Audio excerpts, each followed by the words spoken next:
இது ஒரு மாதிரி வந்துட்டு ஃபயராகவும் போகுது, அப்படியே அமைதியாகவும் இருக்குது.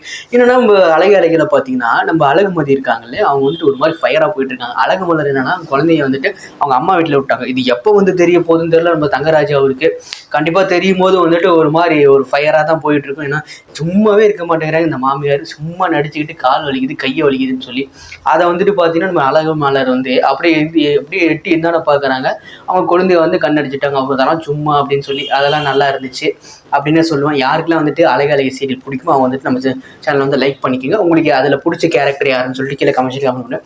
கொஞ்சம் கொஞ்சமாக பார்த்தீங்கன்னா சுரேஷ் வந்து நம்ம மதியோட பேச்சு கேட்க ஆரம்பிச்சிட்டாரு அப்படின்னு சொல்லுவேன். என்னென்னா பில்லு பே பண்ண சொன்னார். அதெல்லாம் பில்லு வந்து சரி ஓகேன்னு சொல்லிட்டு ஒரு யோசிக்காமல் வந்துட்டு ஓகே நான் பே பண்ணுறேன் அப்படின்னு சொல்லி பே பண்ணிட்டாரு. கொடைக்கானலில் வந்துட்டு ஒரு 4 நாள் வந்து கூத்தடிச்சிட்டு இருந்தாங்களே, அதோட பில்லு வந்து பே பண்ணணும்னு சொல்லி உடனே வந்துட்டு இவர் பே பண்ணிட்டார். இப்போ தங்கராஜ் வந்து என்ன மாப்பிள்ள நான் பே பண்ணியிருப்பேன் அப்படின்னு. யோ பே பண்ண நேரத்தில் தான் நீ போயிட்டு அங்கே உட்காந்துக்கிட்டு பஞ்சாயத்து பண்ணிட்டு இருக்க அப்படின்ற மாதிரி தான் இருந்துச்சு. குடிச்சுட்டா இவருக்கு வந்து என்ன பேசுறது என்ன பண்ணுறதுனே தெரியாமல் அவர் பண்ணிட்டுருவார். லாஸ்ட்டாக இப்போ காலையில் பார்த்தீங்கன்னா நான் எதாவது பண்ணேன்னா ஏதாவது செஞ்சானா அப்படின்னு சொல்லி கேட்டுட்ருக்காரு. சும்மா வந்துட்டு நடிப்பை போட்டுட்ருக்காரு நம்ம தங்கராஜ். இவருவே இந்த ஒய்ஃப் வேற பாவம் என்ன பண்ணுறதுன்னு தெரியாமல் இந்தாண்டையும் போக முடியும் அந்தாண்டையும் போக முடியாமல் ரொம்ப வந்து திணறி போயிருக்கிறாங்க பாவம். அவங்க ஒய்ஃபு தங்கராஜோட ஒய்ஃபு பாவம். இவரு வேறு நம்ம இவர் பாக்யராஜ் ஹீரோ, அவர் வேற ரொம்ப பாவம் போட்டு சாத்திட்டு இருக்கிறாங்க.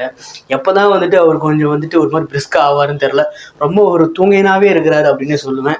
கண்டிப்பாக வந்து நம்ம அழகு மலரும் ஒரு தூங்கச்சி, இவங்களும் ஒரு தூங்கினாவே இருக்காங்க. எப்போ தான் வந்துட்டு முடிக்க போகிறாங்க அப்படின்னு தெரில. பார்க்கலான்ட்டு சுரேஷ் சும்மா வந்துட்டு மதி கூட வந்து சண்டை போட்டுக்கிட்டே இருக்காரு. மதி சலைச்சவங்களே கிடையாது. நான்லாம் அதெல்லாம் ஒன்றும் பண்ண முடியாது போகிறா அப்படின்னு சொல்லிட்டு அவங்க பார்க்க அவங்களோட வேலையை வந்து பார்த்துட்டு தான் இருக்கிறாங்க. கண்டிப்பாக என்னென்னா மதிக்கும் அழகு மலருக்கும் வந்துட்டு ஒரு மாதிரி வந்துட்டு ஒரு அக்கா தங்கச்சி அந்த மாதிரி ஒரு பாண்ட் வந்துட்டு கிரியேட் ஆகிருக்கு. அதெல்லாம் யாருக்கெல்லாம் பிடிச்சிருக்கோ அவங்க வந்து நம்ம சேனல் லைக் பண்ணிக்கோங்க, சப்ஸ்கிரைப் பண்ணிக்கோங்க. கண்டிப்பாக வந்துட்டு நம்ம சேனலுக்கு உங்களுக்கு வந்து ரிவ்யூ வந்து பிடிச்சிருந்துச்சு அப்படின்னா ஏதாவது கீழே கமெண்ட்ஸில் தெரிவிச்சுட்டு போங்க.